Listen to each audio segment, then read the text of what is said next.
برادران ملت اسلامیہ، جس آیت کریمہ کی تلاوت کا شرف حاصل کیا ہے،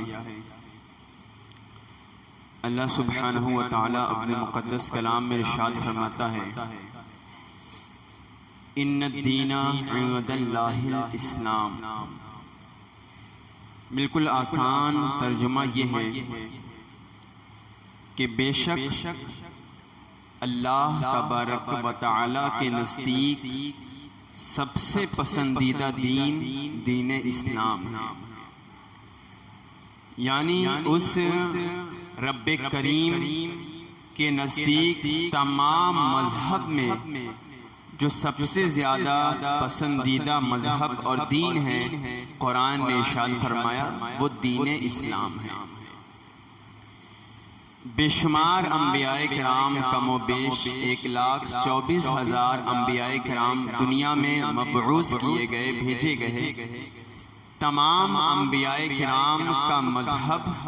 مذہب اسلام تھا، اور قرآن کریم میں یہ جو آیت کریمہ کی تلاوت کا شرف حاصل کیا ہے کہ اللہ سبحانہ و تعالیٰ کے نزدیک سب سے پسندیدہ دین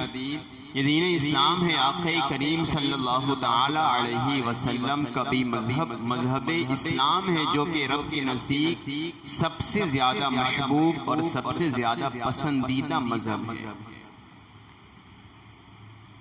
اسلام کی پہچان مسلمان سے نہیں ہے، بلکہ ایک مسلمان کی پہچان اسلام سے ہے، اور یہ اسلام ایسا مذہب ہے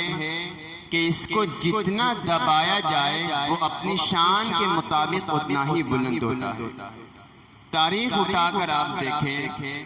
آقا کریم صلی اللہ تعالی علیہ وسلم کے زمانے میں بھی اور آپ کے بعد اولیاء کرام، صوفیاء اعظام، ائمہ مجتہدین، اور آج بھی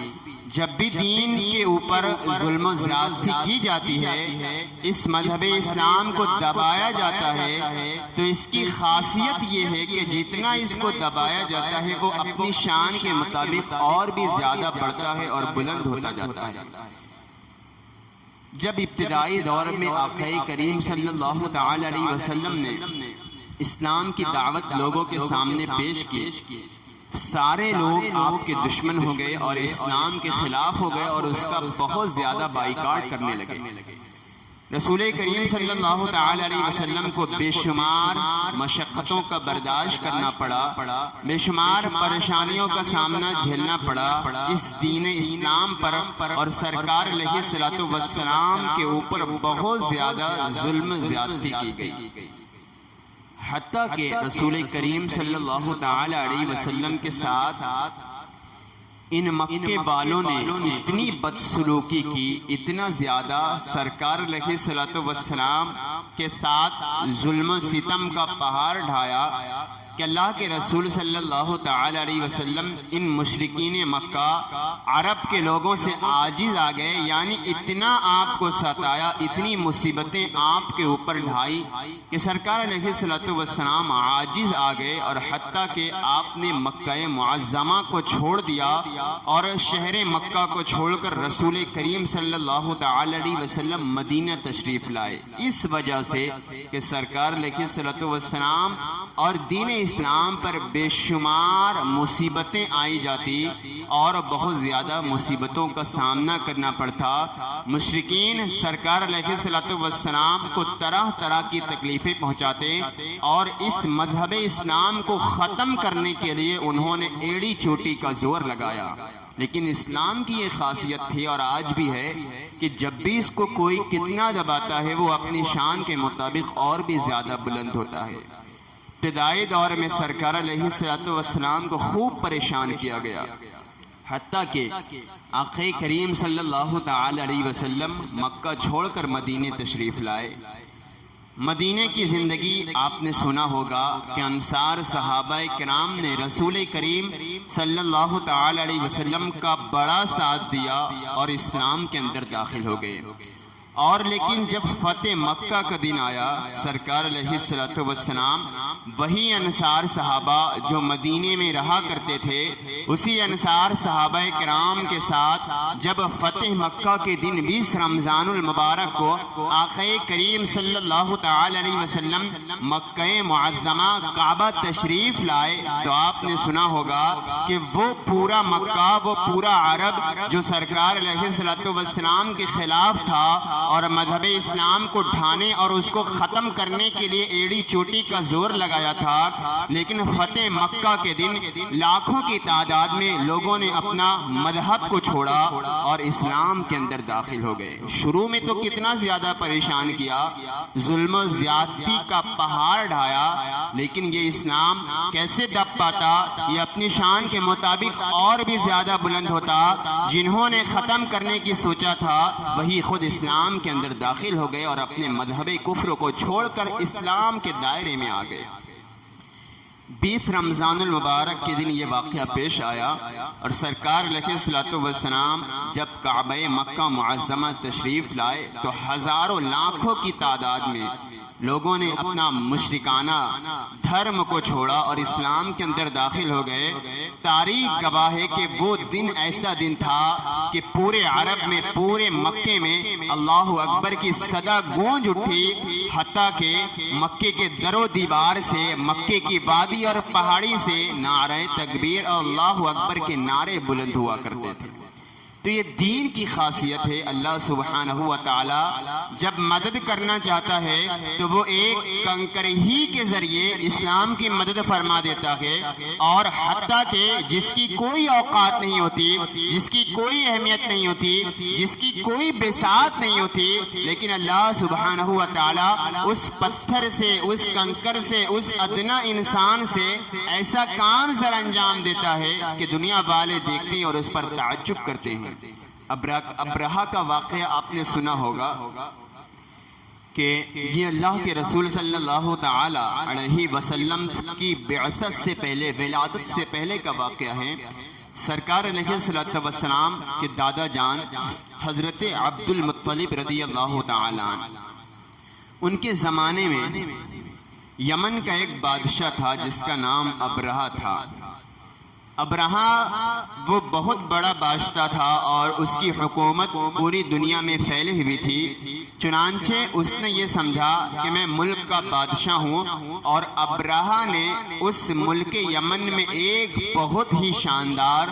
اور ایک بہت ہی بڑا گرجا گھر بنوایا، اور اس کی یہ خواہش تھی کہ کعبہ معظمہ کو لوگ چھوڑ کر میرے اس گھر کی عبادت کریں اور میرے اس گھر کا طواف کریں۔ جس طرح لوگ کعبے کا طواف کرتے ہیں اس کو چھوڑ کر لوگ میرے اس گرجا گھر کی طواف کریں اور اس کی عبادت کیا کریں۔ چنانچہ ابرہہ نے بہت ہی شاندار گرجا گھر بنوایا، اور اس کے بعد وہ بادشاہ تھا، اپنے پاور سے لوگوں کو اپنی طرف کھینچ لیتا، لیکن جب اس نے کعبے میں رہنے والے لوگوں کو یہ حکم دیا کہ آپ لوگ کعبے کا طواف کرنا چھوڑ دیں اور یمن آ کر حج معاذ اللہ کریں اور یہاں آ کر طواف کریں، اور اس کعبے کو آپ چھوڑ دیں، اگر کوئی شخص نہیں کرے گا تو میرا پاور ہے، میرا پاور اس سے طواف کروائے گا۔ چنانچہ رسول کریم صلی اللہ تعالی علیہ وسلم کے زمانے سے پہلے بھی دور جاہلیت میں بھی لوگ کعبہ کو بہت زیادہ عظمت رکھتے تھے اور اس کی بہت زیادہ تعظیم کیا کرتے تھے دور جاہلیت میں بھی۔ چنانچہ کچھ لوگوں نے کہا نہیں، ہم ایسا نہیں کر سکتے، ہم کعبے کا طواف اپنے آباء و اجداد سے کرتے آ رہے ہیں۔ چنانچہ انہوں نے بادشاہ ابرہہ کے گھر کا بائیکاٹ کیا اور کہا نہیں، ہم کعبے کا طواف چھوڑ کر تمہارے گرجا گھر کا طواف نہیں کریں گے، ہم اور اس کی عبادت نہیں کریں گے، اور بہت زیادہ لعن و طعن مکے کے لوگوں نے کیا۔ جب ابرہہ کو یہ پتہ چلا کہ مکے کے لوگوں نے میرے گرجا گھر کی بہت زیادہ بے حرمتی کی ہے اور اس کے اوپر لعن و طعن بہت زیادہ کیا ہے، تو ابرہہ نے کعبہ معظمہ مکہ مکرمہ کو توڑ دینے اور اس کے ڈھانے کا منصوبہ بنایا۔ چنانچہ ابرہا اپنی پوری فوج لے کر اور بڑی بڑی ہاتھی اور بڑے بڑے حکومت کے اور جو ان کے پاس پاور تھا تمام پاور کو لے کر کعبہ معظمہ میں ابرہا داخل ہوتا ہے۔ چنانچہ پہلے سردار قریش عبد المطلب کے پاس جو اونٹ تھے، جو ساز و سامان تھے، ان کے لشکر نے تمام اونٹ کو چھین لیا، اور ان درمیان آقا کریم صلی اللہ تعالی علیہ وسلم کے دادا جان حضرت عبد المطلب کا بھی 200 اونٹ اس میں تھا۔ ابرہا نے اپنے سپاہیوں سے اس کو بھی چھنوا لیا اور بے شمار سرداران قریش اور لوگوں کا، مکہ کے لوگوں کا بے شمار جانور، بکریاں اور اونٹ اس طرح اپنے قبضے میں لے لیا۔ اور پھر اس کے بعد کعبہ معظمہ کو ڈھانے کا اس نے اعلان کروایا کہ میں اس جس کی تم عبادت کرتے ہو، میں اس کا نام و نشان مٹا دوں گا، میں اس کو توڑ دوں گا اور اس کو یہاں سے ختم کر دوں گا۔ چنانچہ حضرت عبد المطلب اس ابرہا بادشاہ کی خدمت میں حاضر ہوتے ہیں۔ بادشاہ نے دیکھا کہ یہ تو بڑا معزز انسان ہے، یہ سردار قریش ہے۔ چنانچہ بڑی عزت کے ساتھ بادشاہ نے حضرت عبد المطلب کو بٹھایا اور کہا کیا بات ہے؟ حضرت عبد المطلب نے ارشاد فرمایا، اے بادشاہ، آپ نے میرے 200 اونٹ اور مکے کے کافی لوگوں کے جانوروں کو آپ نے اپنے قبضے میں لے لیا، چنانچہ میں اسی کے سوال میں آیا ہوں، لہٰذا آپ میرے 200 اونٹ اور مکے کے جتنے بھی جانور آپ کے سپاہیوں نے قید کیے ہیں، چنانچہ آپ اس کو چھوڑ دیں۔ جب ابرہا نے حضرت عبد المطلب کی یہ بات سنی تو وہ بہت زیادہ سوچ میں پڑ گیا اور کہنے لگا کہ سردار قریش عبد المطلب، ہم نے تو یہ سوچا تھا کہ آپ ہم سے یہ آ کر کہیں گے کہ ہمارے اونٹ کو لے لیں، لیکن آپ ہمارے کعبے کو نہ ڈھائیں، اس کو توڑ پھوڑ نہ کریں، لیکن آپ الٹی بات کہہ رہے ہیں کہ آپ ہمارے اونٹ کو دے دیں اور کعبے کے ساتھ آپ کو جو کرنا ہے کریں۔ حضرت عبد المطلب نے جب یہ سنا تو کہا، ہاں میں اس اونٹ کا مالک ہوں، لہذا میں جس چیز کا مالک ہوں میرا اونٹ مجھے واپس کر دے، اور اس کعبے کا مالک اللہ ہے، لہذا وہ اپنے گھر کی حفاظت ضرور فرمائے گا، تو جس کا میں مالک ہوں میرا سامان مجھے واپس کر دو، اور کعبے کا مالک گھر اللہ ہے، لہذا وہی اس کی حفاظت کرنے والا ہے۔ چنانچہ ابرہا کو بہت غصہ آیا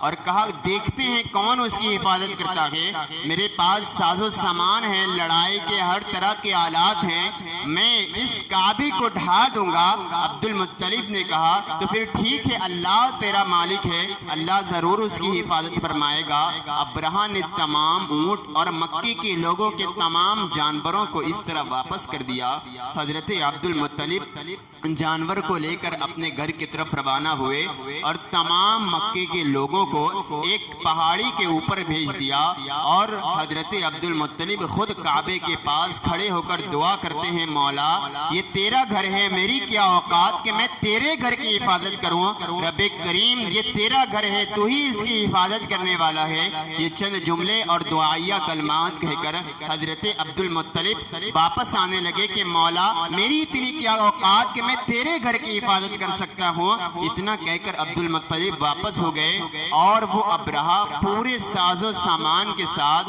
جب کعبے میں داخل ہونے لگا، بڑے بڑے ہاتھی اس کے پاس موجود تھے۔ آپ نے سنا ہوگا کہ ابابیل پرندہ جس کی کوئی اوقات نہیں تھی، جو صرف بہت چھوٹے جانور تھے جس سے ایک انسان ڈرنے کا سوچ بھی نہیں سکتا، وہ ایک طرف سے آتے ہیں، اور اللہ سبحانہ و تعالیٰ کی ایسی مدد آئی کہ اس چھوٹے ابابیل پرندے میں مہین کنکری کو آپ سمجھ لیں، اور ابابیل پرندے نے اپنے اپنے پیروں میں چھوٹی چھوٹی 3 کنکریاں لی، اور ہر جانور پر، ہر انسان اور ابرہا کے تمام لشکروں پر ایک چھوٹی مہین کنکری کو ڈالا ہے، حتیٰ کہ تمام جانور اور تمام لوگ وہیں مر جاتے ہیں اور وہیں تباہ و برباد ہو جاتے ہیں۔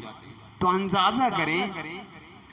کہ اللہ سبحانہ و تعالیٰ چاہے تو ایک ادنا پرندے سے، اور ادنا پرندے کے پیر میں ایک چھوٹی کنکری کہ جو ہوا میں راکھ ہو کر اڑ جائے، لیکن اللہ سبحانہ و تعالیٰ جب کسی کی مدد فرماتا ہے کہ جس سے انسان ڈرنے کا سوچ بھی نہیں سکتا، اس سے بھی بڑا بڑا کام لے لیتا ہے۔ تو کہنے کا مطلب یہ تھا کہ ہمیں چاہیے کہ اس دور نازک میں ہم اپنے آپ کو ثابت قدم رکھیں، اپنے اسلام کو مضبوطی سے تھامے رکھیں، کیونکہ اللہ سبحانہ و تعالی ارشاد فرماتا ہے ان الدین عند اللہ الاسلام، تمام مذہب اسلام وہ مذہب ہے کہ اللہ سبحانہ و تعالی کے نزدیک یہ مذہب سب سے زیادہ محبوب اور سب سے زیادہ پسندیدہ مذہب ہے۔ صحابہ کرام کے زمانے میں بھی بے شمار مشقتیں آتی رہی، مصیبتوں کا پہاڑ ڈھایا جاتا رہا، لیکن مذہب اسلام کے اوپر آنچ آنے تک نہ دیتے، اپنے اسلام کو مضبوطی سے تھامے رہتے۔ اللہ سبحانہ و تعالیٰ سے دعا ہے کہ مولا ہمیں ایمان اور اسلام پر ثابت قدم رہنے کی توفیق عطا فرمائے۔